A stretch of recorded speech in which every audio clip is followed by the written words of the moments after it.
With the Pope passing on to eternity, I think it's a good time to revisit this effort to unite all the religions of the world.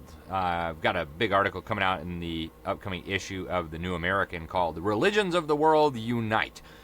But the reality is, this effort to unify the religions, they're not being unified around the creator of the heavens and the earth as revealed in the Bible. That would be divisive, that might even be hateful.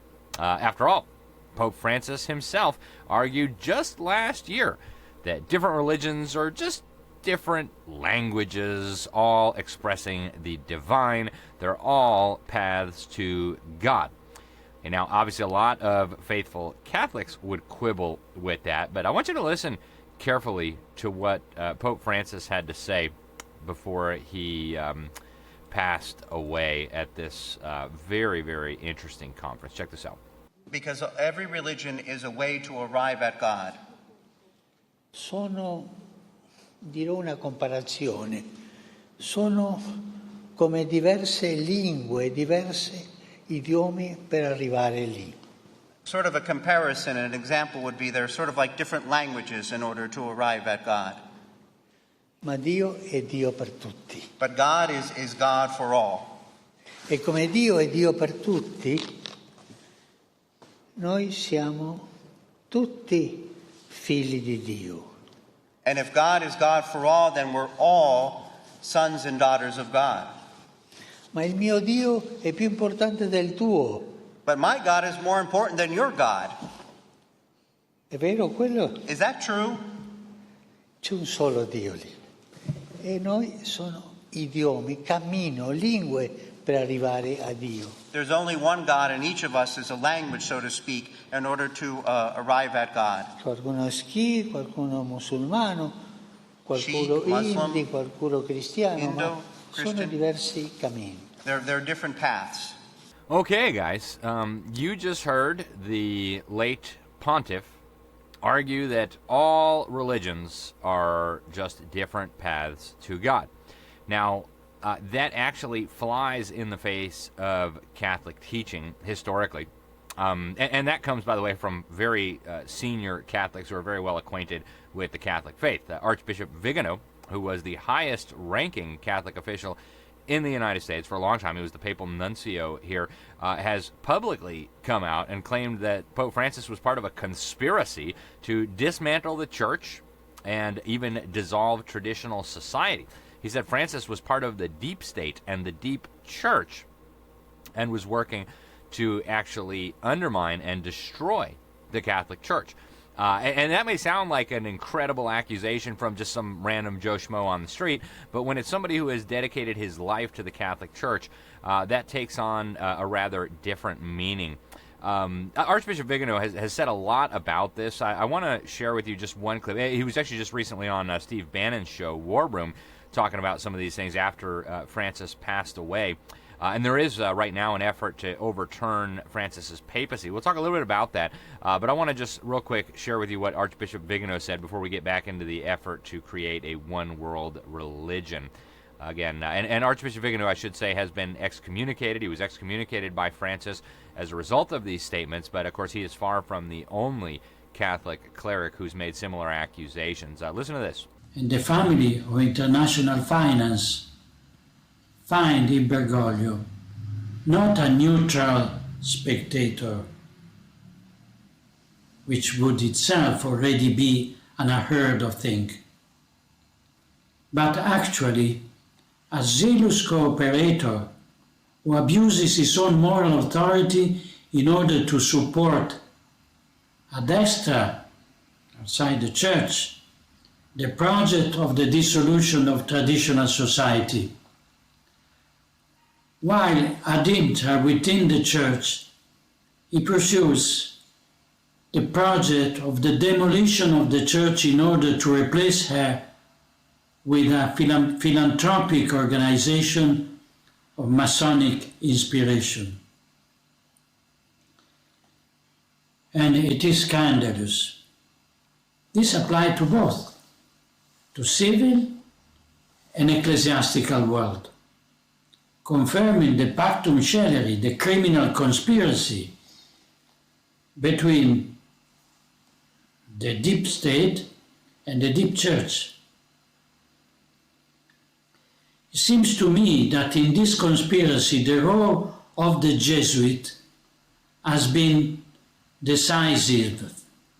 It is no coincidence that, for the first time in history, a religious of the Society of Jesus is seated on the throne of Peter. Wow, folks, those are some really serious accusations. Okay, they'd be serious if they were just coming from, a member of the Catholic Church, but when they're coming from one of the highest-ranking clerics of the Catholic Church, and when he made those comments, by the way, he was still in good standing with the Church. He was still an archbishop. That's got to be taken seriously. I mean, he's saying that the Church has been hijacked, that it is being replaced by a new organization. And by the way, he's not the only one, right? After the Pope died, as the conclave was getting started, very famous and respected Catholic theologian who is not known as some kind of extremist, actually he's considered very moderate, Joseph Seifert, wrote an open letter to Cardinal Giovanni Battista Re, that's the Dean of the College of Cardinals, and he said that according to rules of previous popes, and he cited those, that any pope who falls into heresy loses the post, is not the pope, never was the pope. All the acts and documents that he engaged in are considered null and void. And he pointed to two really specific examples that I want to mention that are directly relevant to what we're talking about here. The first was the Abu Dhabi Declaration. Okay, we're going to talk about that in just a minute because I was in Abu Dhabi just a couple years ago, and I went to the Abrahamic Family House, which was inaugurated by Pope Francis. As part of this Abrahamic family thing, this Abrahamic declaration, the Abu Dhabi Declaration, the Pope and the others claimed that the diversity of religions was willed by God. Okay, that, according to Seifert, is not just heretical, but is apostate. Okay, so according to Seifert, the College of Cardinals now needs to intervene and say that Bergoglio's tenure as Pope was illegitimate. He never was Pope, and so we'll see what happens with all that. But obviously, the Pope has been one of the leading figures over the last few years in this effort to bring all of the religions of the world together.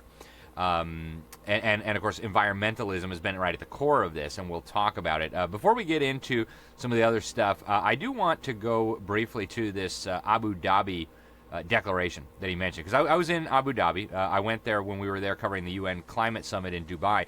We rented a car and drove down to Abu Dhabi, and they have this new Abrahamic family house. It had opened just a few months before we were there.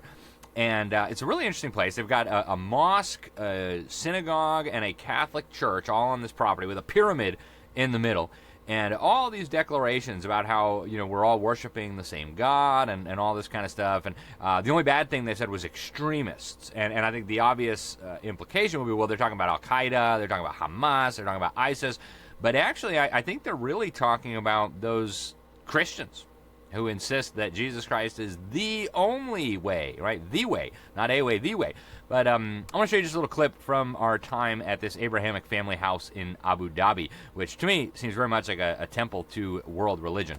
So here we're standing in front of the Catholic Church here at the Abrahamic Family House. They say it's a Catholic church, but Christians from any denomination are welcome. They do Mass there every day. It's named after St. Francis. Pope Francis, the current Pope, was of course a major figure behind this Abrahamic Family House project, along with the rulers of the United Arab Emirates, some of the big Muslim leaders, imams, and also some rabbis. There's a lot of symbolism in it that our tour guide told us a little bit about. It's one of the three structures. Each one is 30 meters by 30 meters, so it's a cube. And as you can see, the Catholic one has just straight up and down columns. So here we're standing in front of the Moses ben Maimon synagogue. It's also 30 meters by 30 meters. It's a cube. It's facing Jerusalem. And the tour guide told us that there is a lot of significance to the architecture, to the design. And so I'm not sure what you see there, but they gave us their explanation. So here we have the mosque. It's facing Mecca, also 30 meters by 30 meters, and it has arches. You hear the call to prayer now. There are 5 columns inside representing the 5 pillars of Islam. And so that is the complex. We're standing here in the garden that's right in the middle of the three structures. Supposed to be a symbol of tolerance and unity and peace, standing against what the Pope and the other leaders involved called extremism. Here we have some sort of pyramid structure with little holes in it for light. It looks like there's glass in them right in front of the St. Francis Church here at the Abrahamic Family House in Abu Dhabi on the Arabian Peninsula. All right, folks, so just a little brief tour. We spent a while there. We spent several hours there, and as you go through the complex, you see all these different declarations of unity, and you know, all religions believe kind of the same things, and you know, I think it's worth exploring what's going on here. And again, the Pope Francis was absolutely instrumental in the process of bringing about this complex in Abu Dhabi. He did have help from some of the leading Islamic clerics and Jewish clerics, and of course the rulers of Abu Dhabi and the other emirates. But in comes the religious element, right? The Pope, of course, was the author of Laudato Si, the encyclical. And he actually was probably the leading public advocate in Catholic history for the environment, and certainly the leading advocate for unity among all of the religions. And if you look at this effort to unify the religions, what you see is the environment is absolutely at the core of it, right? This concern for Mother Earth, this alleged concern for common values. And they're making it very clear that the environment and a renewed way of thinking about the environment is actually critical to the unification of these religions. So it's interesting that a lot of what we're seeing now in terms of the condemnation of extremism, the effort to unify the religions, is very much in line with what Alice Bailey said in her books. Alice Bailey, of course, was the founder of the Lucifer Publishing Company, and she claimed to be channeling these ascended masters, these spiritual entities. And she wrote of the eventual unification of all religions under what she described as universal consciousness. And she spoke of this obstacle to that needed to be overcome, and that was the great heresy of separateness. Okay, and of course, the great heresy of separateness, to me at least, sounds like what Christians and Jews know God to say. Now, he says, "Be holy, for I am holy." Well, that sounds like separateness to me. I mean, this is like literally the essence of what it means to be holy, is to be separate, to be set apart. And so it seems to me like this effort to unify all the world religions under a universal consciousness, as outlined by Alice Bailey, by taking aim at this great heresy of separateness, is a rather dangerous thing. Now, I should mention they renamed the Lucifer Publishing Company. It's now called the Lucis Trust, but they still believe all the same stuff. Now, working alongside the Vatican on all these interfaith efforts to save Mother Earth is a whole range of religious organizations and interfaith organizations that are funded by and often controlled by the UN and billionaire globalists and governments. And these institutions, by the way, include all kinds of different faith traditions and religions. And you've got a pagan, you've got Islamic, you've got pantheistic and spiritual and much more. But they are all united around a few key things. And almost all those things have to do with the environment and alleged common values. And I've been watching this play out, right? I was in Egypt covering the COP27 for the New American Magazine. And that's where, of course, they unveiled the new and improved 10 Commandments. Really incredible document. They actually went up to the top of Mount Sinai, and they released these two tablets, these green tablets that they had. And we've talked about them on this program before. These green tablets included these new 10 Commandments. One of the commandments, I should mention, is compassion means feeling the pain of the earth and of those who suffer the consequences of climate change. Okay. Yes, the consequences of climate change. Okay, so they are very open about this, and I want to show you just a few videos that we did with those folks. If you watch this program regularly, you may have seen some of these, but I want to show you an interview I did with some of the organizers of this. James Sternlick is the CEO of the Peace Department. He was a big player here, and he had this to say about the 10 Commandments and also the Third Covenant that they're working on. All religions teach us to respect the creation that we have been given. And we've done kind of a terrible job of that. And so with a new kind of 10 Commandments of climate change, which are an addendum to, not a replacement for, the original 10 Commandments, and a third covenant that we're some kind of working on between mankind and creation, that we would refocus on those elements of the teachings from across religions that point us in the direction of fixing the problems that we've created so that life can thrive on this planet and so that we can build that proverbial kingdom of heaven here on earth. All right, folks. So, new 10 Commandments. And actually, this was dropped right after a critical UN report called Uncertain Times, Unsettled Lives, Shaping Our Future in a Transforming World, where they called for a new system of ethics and morality. They said the old one was no longer appropriate for the time we find ourselves in, and that we were now in uncertain times, and that these new challenges that we have mean that it's time for societies to adopt fundamental changes in choices, leading people to act according to new moral codes, all geared toward saving the environment. And that's exactly what we saw. Like, right after I got off the airplane in Egypt, in Sharm el-Sheikh, the town where this was held in the Sinai Peninsula, there was a big placard there, and it was an Egyptian document. It was a UN placard, but it had an Egyptian document on it called the Declaration of Innocence Before Being Judged Before the Scale of Ma'at and Entering the Afterlife. And on this thing, it had different messages about sin, and one of them I thought was really, really critical to understanding what's happening here. It said that the individual who wrote this some 4,000 years ago should be admitted into the afterlife because, and I'm quoting, "I have not polluted the water or the earth."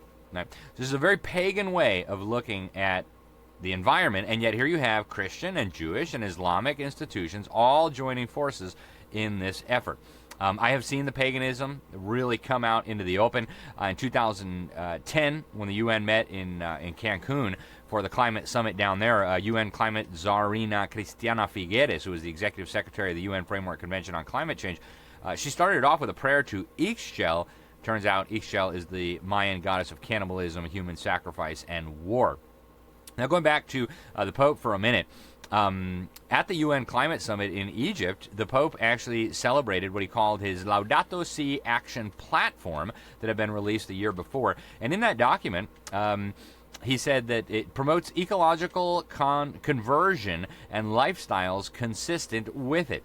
He says, "I encourage this crucial mission for the future of humanity so that it may foster in everyone a commitment to care for creation."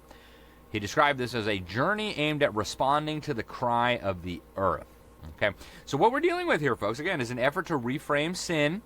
Right? So all the religions of the world can unite around this new concept of sin that involves not treating Mother Earth as she ought to be treated. And again, that's what's in the 10 Commandments, right? Compassion means feeling the pain of the earth. And this is what we see over and over again in these UN documents, in these other organizations that are moving in this direction. As I was writing this big article for the New American, I reached out to a friend of mine, Carl Teichrieb.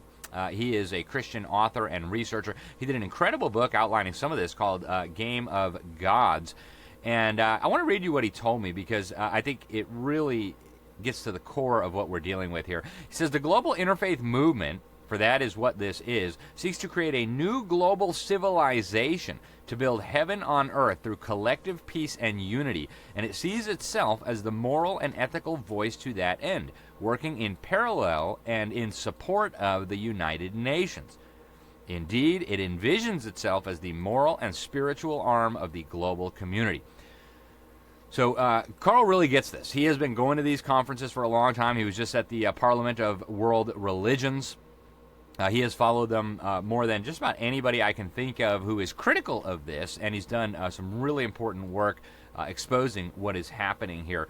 But what he says, as far as Christians are concerned, is that this effort to unite all the religions into this cause of global oneness, he says, undermines the truth claim of Jesus Christ, for the interfaith movement necessarily claims that all faiths are valid expressions of spiritual truths. He said it also sows confusion in the church as lay people now are at odds with leadership who adhere to interfaith progressivism. And finally, he says it hampers the goal of world missions and evangelism because you're watering down the evangelism and key documents by Christian groups that are focused instead on interfaith work. So we've got a redefinition of sin. We've got a watering down of critical truth claims of some of the major world religions. And we've got this effort to bring all of the religions together to save Mother Earth. And so one of the groups at the center of this that I have focused on a bit is Religions for Peace. It's really at the forefront of this. The lady who was running it until recently, Dr. Azza Karam, had some interesting ways of describing this group. I want to share with you some of what we have her on video saying, because I don't think you can really understand what they're doing here without understanding how the religions of the world are a component of this broader global transformation. So before we go to her, I want to point out, this three-legged stool approach that they themselves say they have been using. And in this three-legged stool approach, you have the political leg being the governments of the world, and that's where the United Nations fits in, right? The UN comes in, and all the governments of the world agree to these things, whether it be the Agenda 21, the 2030 Agenda, the Pact for the Future, you name it, they're all on board with that. Then you have the economic component, the private sector, the businesses of the world, and they too are getting on board. In fact, the World Economic Forum signed a strategic partnership with the UN to bring the big businesses of the world into this movement and implement Agenda 2030. Then you have the religious leg of the stool, and that's where these interfaith organizations fit in. So this is Dr. Azza Karam, who again until recently was running this organization, this Religions for Peace, which is a critical part of the third leg of the stool. And she was at the UN summit in Egypt representing this group. She was on some panel discussions and things. And I want you to hear what she has to say. Listen to this. My name is Azza Karam, and I have the privilege and the responsibility of serving a worldwide movement of interreligious institutions, organizations called Religions for Peace. In case you do not know it, we think of it as the United Nations of Religions. The United Nations has member states or governments. Religions for Peace has member religious institutions, all religious institutions, representing all the religions, representatives from all faith traditions where there are no institutions, as well as interfaith youth networks and women of faith networks. All right, folks, so the UN of Religions, representing all religions, all faith traditions. Okay. All means all, right? And now, obviously, not every Christian denomination is on board with this stuff, but they are very, very clearly telling you what they're up to, right? And these groups, this group came together in 2019 in Germany. They signed a major declaration. They committed themselves to human development as set forth in the Sustainable Development Goals. That's the UN 2030 Agenda. And one of the organizations within the UN that is leading this process, very, very much on the cutting edge of this, is called the Faith for Earth Initiative.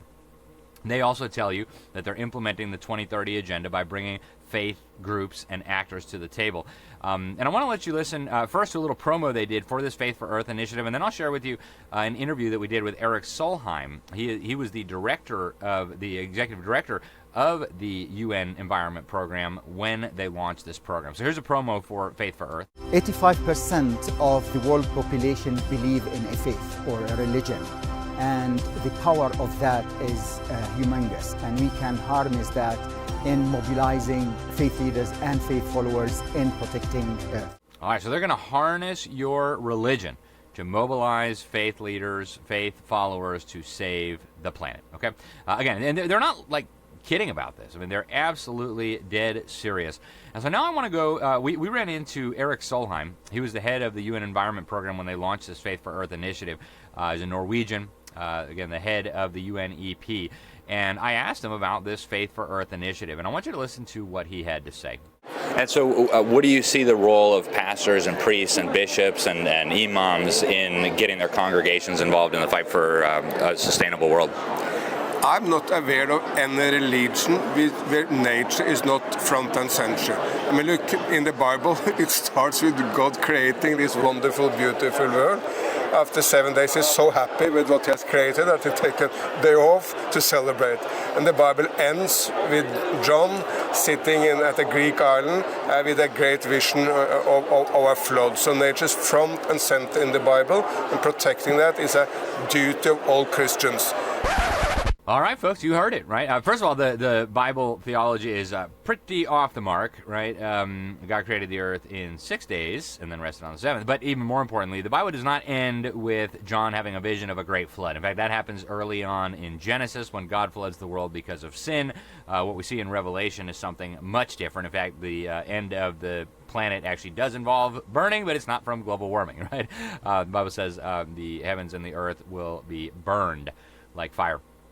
And yet here he is saying we have a duty as Christians to go along with this climate narrative that they are pushing. Here's a little bit more from the same individual. Because if you move to India, God is half animal, half human, like Ganesh or Hanuman. Ganesh is half elephant, half human. So there are aspects of nature in all religions. And in my view, I mean, all pastors should, of course, tell their congregations, we need to be kinder to Mother Earth. That's the demand, the message from God. Very good. What are some ways that religious communities can do that? Well, do it in all the ways. They all sing, dance, be excited, listen to people who speak the great message, pray to God for a humanity which is better and kinder to the planet which God created. So much we can do, but the religious leaders and the religious congregations do know better than I do what they can do. All right, folks, you just heard him, right? The message from God is take better care, be kinder to Mother Earth. All right, folks, I don't share this with you to alarm you, but you need to know, right? There is a global effort to suck your church into this one world religious cult, climate change nuttiness, where sin is reframed as crimes against Mother Earth, and goodness and morality is reframed as taking good care of Mother Earth. And frankly, folks, this is blasphemous. I find it, as a Christian, I find it incredibly offensive. I know Jews who find this incredibly offensive, and I'm quite sure plenty of Muslims find this incredibly offensive. I would venture to guess that probably a lot of pagans think this is offensive, right? Because it is offensive, folks. No matter what you believe, they're trying to manipulate you by making weird connections from your religious beliefs to this one world system, and it is highly, highly inappropriate. Okay, but they do this on a regular basis. I mean, it's just like they don't even think it's weird. They don't even see any problem with trying to tell us that our God, our religion, commands us to do what they say. I mean, frankly, that is, again, offensive. It's blasphemous. It's ridiculous. And really, the most offensive part might be that it's being funded by our tax dollars, folks. And they're teaching this nonsense to children in the schools. They are determined to hijack and unify and weaponize religion and religious institutions under the guise of saving Mother Earth. And folks, their end goal is not actually saving Mother Earth, right? The issue is never the issue. The issue is always the revolution. They want to hijack religion to create a new spiritual, moral system entirely divorced from the biblical tradition that created Christendom, that created the West, the United States, along with the liberty and the prosperity that we've enjoyed. They want to turn that upside down and take us all into the New World Order we must resist. I'm Alex Newman for The New American. Thank you so much for tuning in to Behind the Deep State. Until next time, God bless you all. When we had the meeting with the rep from Summit, he said to us, either you cooperate with us now, or when we get eminent domain, we'll put the pipeline wherever we want on your land. And Dan Lederman with Summit came up to me and he said, I'm going to tell you one thing, Suzanne, if you plan on putting the depth deeper than 4 feet, we will sue you, we will sue the rest of the commission, and we will sue your county. Summit comes into our commissioners' chambers. They've been rude, they've been pushy, they've lied to us. Their whole approach has been to intimidate people.